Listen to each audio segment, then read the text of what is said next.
상하이 일정의 정점은요, 사실상 임시정부 청사 100주년 기념식에 가시는 겁니다. 나는 이게 어느 정도 의도가 있었다고 봐요, 일정 조정에도.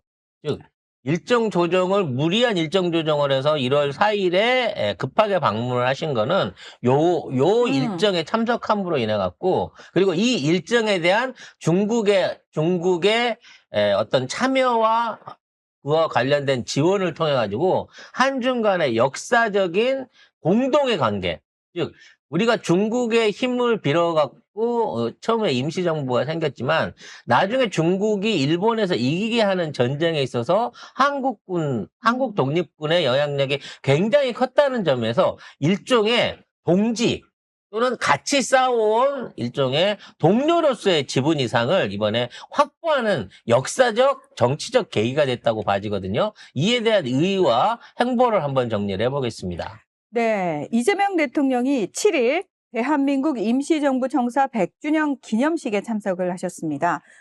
독립운동 사적제 절반 가까이가 중국에 있을 만큼 중국은 우리 독립운동의 주 무대였다라고 얘기를 하면서 대한민국 독립운동의 역사는 중국을 빼놓고는 얘기할 수 없다라고 말씀을 하셨습니다.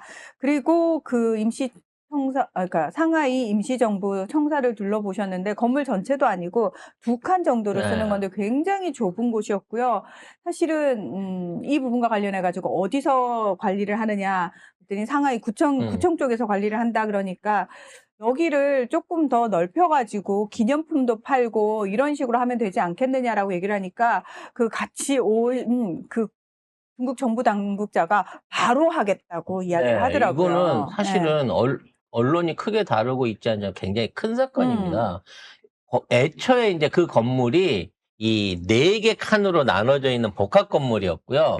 그리고 그 복합 건물 중에 한 칸만이 독립기념관, 아니지. 당시에 임시정부로 운영되던 응시되던 거였는데, 이제 그게 이제 50년마다 계약갱신을 하는 과정 중에 일반인한테 불화돼서 넘어갈 상황이었어요.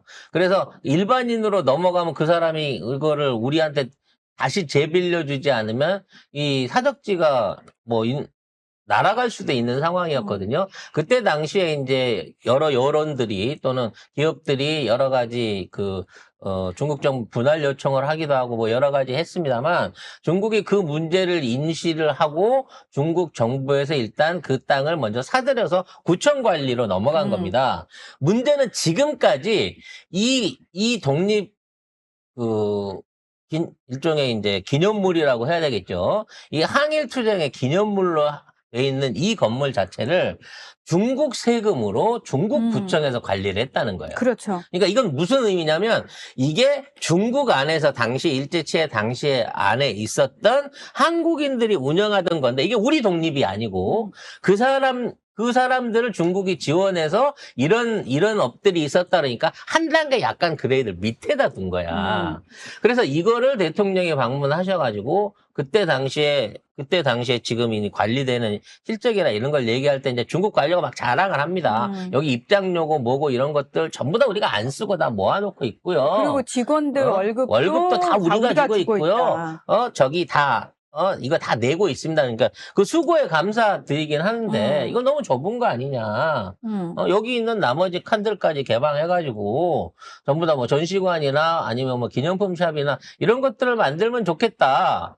그리고 그와 관련해가지고 요거는 옵션 레코드예요. 그와 관련해서 앞으로 이와 같은 전시 일정이라든지 관리에 대한 주체를 인계받기 위한 작업들이 물밑에서 진행되고 있습니다. 그러니까 이거는 중국 안에서 관리하는 문화재에서 한국이 관리할 수 있는, 운영할 수 있는 최소한 소유주가 될 수는 없겠지만 한국 영사관이나 상하이 한국 정부가 운영하는 방식의 체제를 바꾸기 위한 노력을 이번에 본격적으로 들어간다고 해요. 그러니까 이 자체가 얼마나 큰 위상의 변화인지를 생각을 해보세요. 그냥 동사무소 구청에서 관리하던 옛날 오래된 사적이에요가 아니라 여기는 한국과 중국이 힘을 합쳐갖고 항일 운동을 그동안 해왔던 역사적인 산지고 여기가 벌써 100년이 되었습니다라고 하는 부분을 내보여 주신 거예요. 거기에 이제 김구 선생 증손자하고 김용민 의원하고 김용만 의원하고 입이 붙었어. 김용만 의원이 현지에서 이제 설명을 하셨는데 제가 그 설명을 들으면서 조금 부끄러움을 느꼈습니다. 그때 당시에 100년 전 임시정부 주석에 오르셨던 김구 선생님의 나이가 50이셨더라고요. 그러니까 그분의 어떤 그 독립운동을 하기 위한, 나라를 세우시겠다고 임시정부를 세우실 때, 그때 나이가 50이었는데, 저는 50에 뭘 했나를 생각해 본 거죠. 갑자기?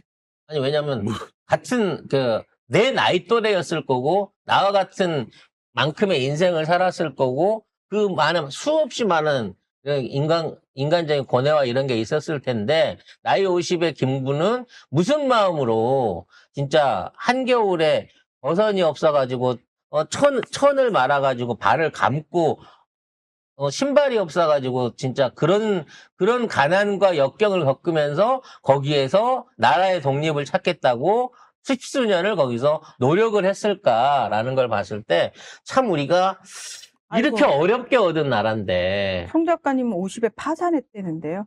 아니요, 그때는 방송을 막 시작할 때였어요. 방송을 하고 있고, 제 나이 50에는 윤석열을 욕하고 있었습니다. 네. 아무튼. 저는 아직 50 안 됐습니다. 어떤 100년이라고 하는 시간. 그게 이 임시정부가 우리나라 지금 현재 대한민국 정부의 정통이잖아요. 그렇죠. 이거를 바르게 세우는 현장에 우리 대통령이 있었다고 하는 게 이게 얼마나 중대한 역사적 사건이어야 대한 평가를 반드시 해야 된다고 봅니다. 이건 시진핑 만난 것만큼이나 대한민국 역사와 자존을 위해서 꼭 필요하고 가장 의미 있는 일을 하셨다라고 인정을 좀 받았으면 좋겠어요. 관련해서 안중근 의사의 유해 발굴 관련한 것도 지금 합의를 봤다고 합니다. 네. 송작가 TV 오래 보셔오신 분은 아실 거예요. 제가 초창기 때 여행 유튜브로 시작을 했어요. 그래서 그때 당시에 이제 상하이 여행도 가고 그때 이제 안중근 의사 류순 감옥 대련의 류순 감옥 대련이 아니죠. 류순 감옥 하얼빈. 하얼빈 아니야.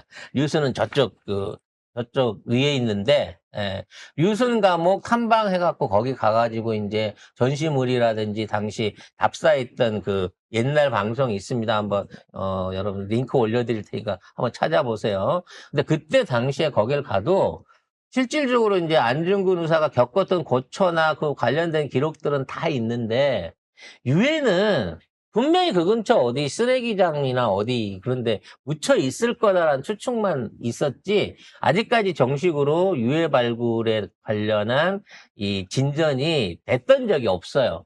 그러니까 중국은 안중근이라고 하는 인물마저도 한국의 독립투사로서 대접하고 있는 게 아니라 중국 안에서 이토 히로부미를 사살한 영웅으로 중국인으로 사실은 묻어놓고 싶었던 거죠. 근데 이분에 대한 유해 발굴 작업이 이루어지게 된다고 하면 유전적으로 맞는 유골을 찾을 수 있다 없다를 떠나서 이걸 통해서 그때 안중근도 대한민국 독립군 소속의 임시정부 소속의 장군이었고 그리고 전쟁의 일환으로서 적국의 궤도인 이토 히로부미를 처형했다라고 하는 앞으로 역사적인 새로운 해석을 할 수 있는 유해 발굴 작업도 이번에 합의를 마쳤다는 점에서 정말 큰 의미가 있는 방중이었다고 봐집니다. 요런 내용들이 뭐 다른 데서는 다뤄지지 않는 내용일 수 있겠습니다만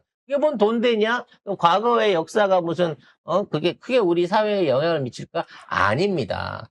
이거 자체가 무슨 뭐 반도체 계약 하나나 무슨 신기술 이런 거보다 훨씬 더 대한민국의 앞으로 미래와 외교와 역사에 미칠 영향이 크다는 거. 이거를 통해 가지고 그동안 뭔가 중국도 한국을 약간 얕잡아보고 한국 사람도 중국 사람을 약간 얕잡아보는 요런 일종의 문화적인 인식의 차이에 대한 부분을 제대로 개선할 수 있는 계기가 될 거고요. 거기서 시작을 해야 한국과 중국 간의 진짜 수평적인 경제 외교적인 교류가 활성화된다는 면에서 이재명 대통령은 진짜로 역사에 남을 수 있는 큰 업적을 이번 3박 4일 동안 세웠다라고 자랑스럽게 말씀드릴 수 있을 것 같습니다.